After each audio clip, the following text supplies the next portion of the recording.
என்னோட இன்ஸ்டா ஃபீட்ல இந்த வீடியோ அடிக்கடி வந்துட்டே இருந்துச்சு. சரி இன்னைக்கு ட்ரை பண்ணலாம் நானும் ஸ்டார்ட் பண்ணிட்டேன். உங்களோட டெசர்ட் கிரேவிங்ஸ்க்கு இன்ஸ்டன்ட்டா நீங்க ஏதாவது செஞ்சு சாப்பிடணும்னா, இத ட்ரை பண்ணி பாருங்க. நல்லாருக்கும். இது செய்றதுக்கு இந்த மாரி ஒரு பேன் எடுத்துக்கோங்க. இதுல 2 டேபிள் ஸ்பூன் நட்டல ஆட் பண்ணிக்கோங்க.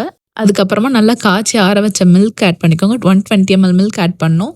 அதுக்கப்புறமா 3 ஹோல் எக் ஆட் பண்ணி, ஒரு விஸ்க் வச்சு நல்லா மிக்ஸ் பண்ணுங்க. இதில நட்டல் அவ்வளோ சீக்கிரம் கரையாது.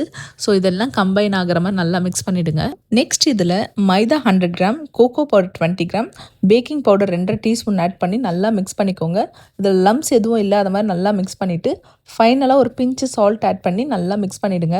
இப்போ இந்த சைட்ல ஒட்டிட்டு இருக்க பேட்டர்லாம் ஒரு ஸ்பேட்ச்ல வச்சு எடுத்து விட்டுருங்க.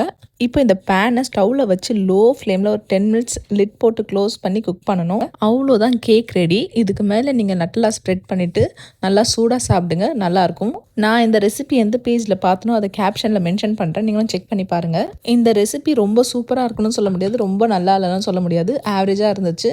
நீங்கள் புதுசாக ஏதாச்சும் ட்ரை பண்ணால் இந்த ரெசிபி ட்ரை பண்ணி பாருங்கள். அதே மாதிரி நெக்ஸ்ட் எந்த ரெசிபி ட்ரை பண்ணலான்னு கமெண்ட்டில் சொல்லுங்கள். மறக்காமல் யாஸ்லிஷோ பேஜை ஃபாலோ பண்ணிக்கோங்க.